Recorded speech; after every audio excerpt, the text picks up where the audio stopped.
샬롬, 하나님과 동행하는 새벽기도회 달라스 임마누엘 교회 권성철 목사입니다.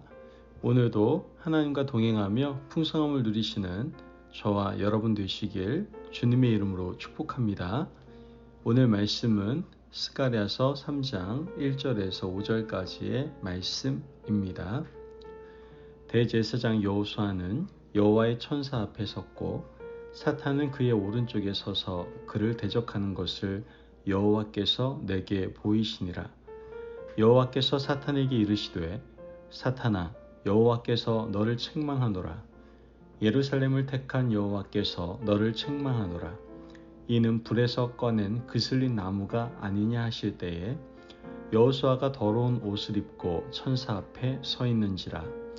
여호와께서 자기 앞에 선자들에게 명령하사 그 더러운 옷을 벗기라 하시고 또 여호수아에게 이르시되 내가 내 죄악을 제거하여 버렸으니 내게 아름다운 옷을 입히리라 하시기로 내가 말하되 정결한 관을 그의 머리에 씌우소서 하매 곧 정결한 관을 그 머리에 씌우며 옷을 입히고 여호와의 천사는 곁에 섰더라. 아멘. 하나님의 말씀입니다. 여러분, 혹시 권위는 어떻게 생겨나는 걸까요? 어떤 사람이 아무나 붙잡고 나는 권위 있는 사람이라고 주장한다고 해서 없던 권위가 갑자기 생겨나는 것은 아닐 겁니다. 보통 세상에서는 누가 가르친 스승이냐에 따라서 이 권위를 부여받게 되는 것을 보게 됩니다. 음악이든 미술이든 학문이든 다 마찬가지죠. 어떤 권위를 결정짓는 중요한 요소가 그런 부분인 것 같습니다. 그렇다면 영적인 이 권위는 어떻게 생겨나는 것일까요? 영적인 권위는 두말할 나위 없이 하나님으로부터 받아야 하는 겁니다. 사람이 인정해 주기 전에 하나님께서 인정해 주어야 권위 있는 영적인 사람이 되는 것이죠. 얼마나 많이 가졌느냐, 얼마나 많은 것을 배웠느냐, 얼마나 많은 권력을 누리고 있느냐 하는 것은 영적 권위에 영향을 끼치지 못합니다. 여러분 잘 알다시피 예수님은 가난한 목수의 아들이셨지만 당당하셨어요. 어디를 가든지 당당하게 말씀을 하시고 하늘 아버지의 권능을 행하셨죠. 왜요? 그분은 하나님의 아들이었기 때문입니다. 그래서 그분의 말씀에는 권위가 있었고 힘이 있었던 것이죠. 오늘 우리가 읽은 말씀은 대제사장 여호수아의 권위에 대한 말씀입니다. 하나님께서는 대제사장 여호수아의 권위를 세워주시고 백성들에게 여호수아를 따라 일하라고 말씀하셨습니다. 오늘 본문 1절 말씀을 보면 대제사장 여호수아는 여호와의 천사 앞에 섰고 사탄은 그의 오른편에 서서 그를 대적하는 것을 여호와께서 내게 보이시니라. 말씀을 보면 스가랴가 환상을 보고 있습니다. 환상 중에 대제사장 여호수아와 사탄이 서 있습니다. 물론 천사도 있었고 하나님도 좌정에 계셨죠. 그런데 사탄이 대제사장 여호수아를 대적하여 참소합니다.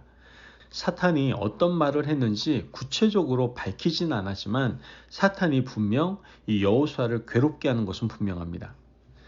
스가랴서의 시대적 배경은 포로에서 귀환한 사람들에게 하나님께서 주신 성전 재건의 사명과 그 사명이 지금 16년 동안 중단된 상황입니다.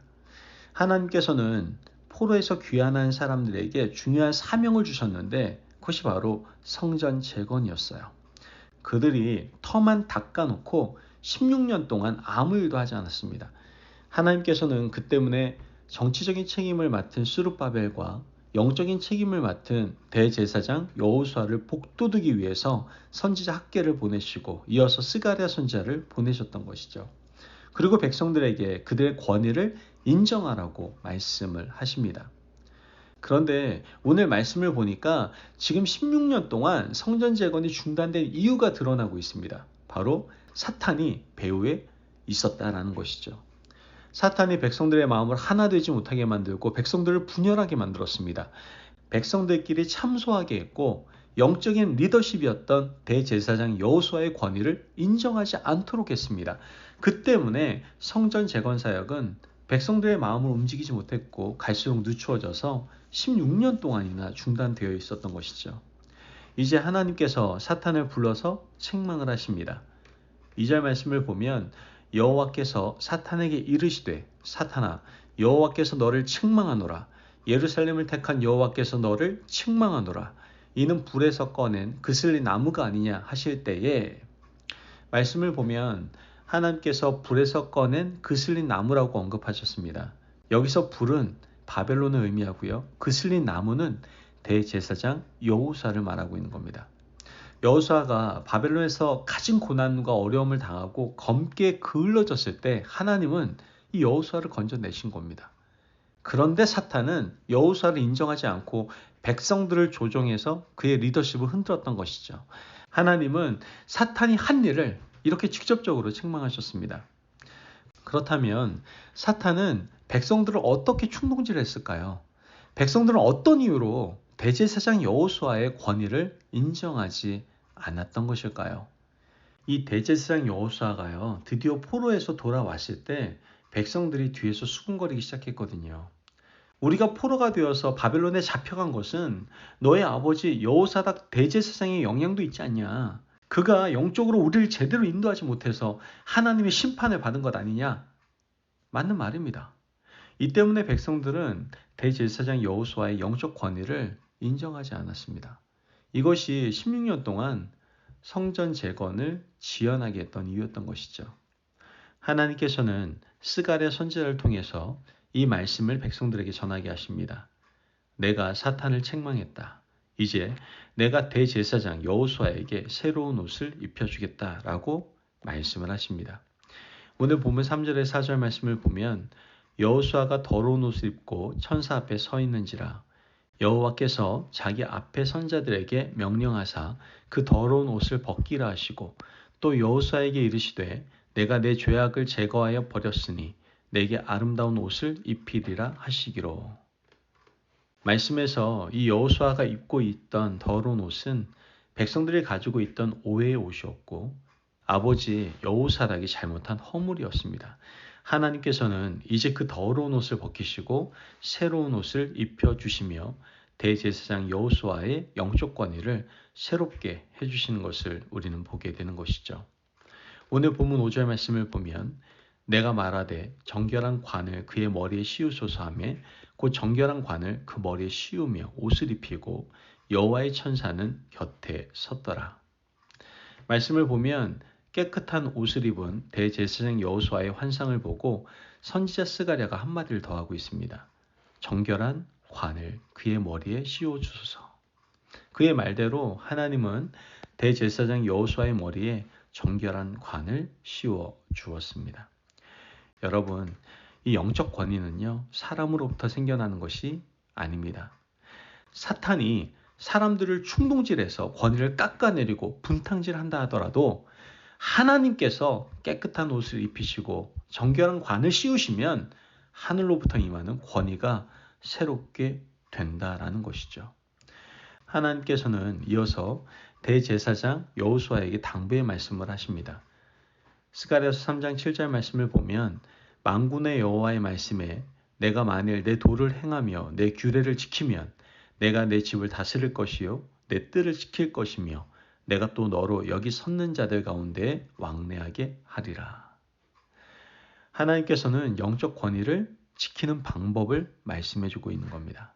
너는 내 말과 내 규례를 지켜 행하라. 그러면 너로 하여금 나의 집을 다스리게 하겠다라고 말씀하십니다. 영적 권위를 주시는 분도 하나님이시고 영적 권위를 유지하게 하시는 분도 누구예요? 하나님이십니다. 우리가 자신의 권위를 지킬 필요가 없습니다. 우리가 지킬 것은 뭐예요? 하나님의 말씀입니다. 그러면 하나님이 우리의 권위를 지켜주신다라는 것이죠.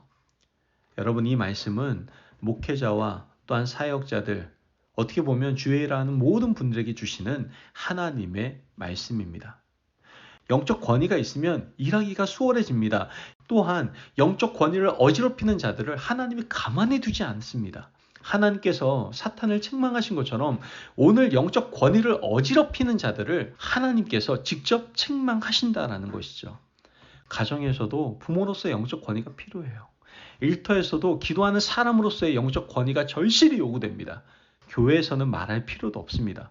중요한 것은 우리가 하나님의 말씀을 지킬 때 하나님은 우리의 권위를 지켜주신다라는 사실입니다.